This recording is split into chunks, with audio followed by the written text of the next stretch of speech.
In today's class, which was the final class coming in my series on momentum, we talked about a lot of the concepts that we talked about in earlier classes, so tension and compression, linear momentum, and rotational momentum, and we put them all together and talked about how to make a dance that makes sense, which means that you have to be able to transition between linear momentum and rotational momentum and linear momentum. At literally any given moment. At any given moment. So the first thing that we talked about is how to transition from linear to rotational, and one way that we said that you could do that was by leading a rotational rock step instead of a linear rock step. So out of a sugar push, a linear rock step looks like this.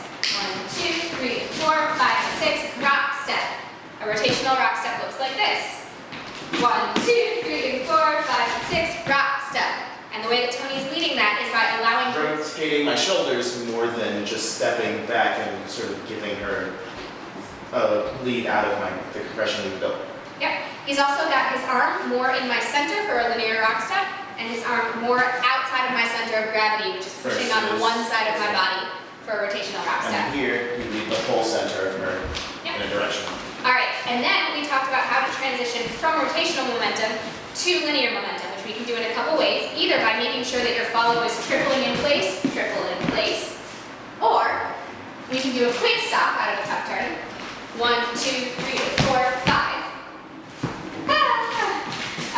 And then we talked about how to apply that in kind of cool moves like this I still need to come up with a better name.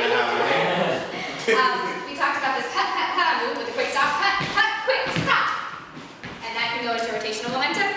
And that speed impacts the amount of energy that you give your follow, right? Yep. We also talked about how you can do that and continue with your rotational momentum. Rotational rock step, 3 and 4.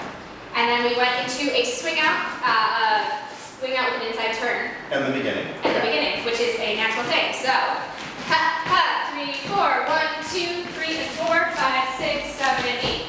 And then, we were a little bit concerned because we were still seeing rotational momentum at that end of 3 and 4, so we changed the momentum that we were giving from 3 and 4 from rotational to linear for 5 through 8. Looks like this.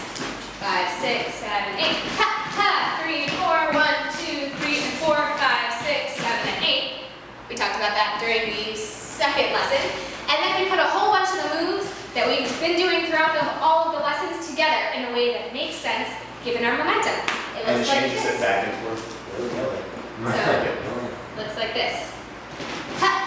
3, 4, 1, 2, 3, and 4, 5, 6, 7, and 8. 1, 2, 3, and 4, 5, 6, 7, and 8. 1, 2, 3, and 4, 5, 6, 7, and 8.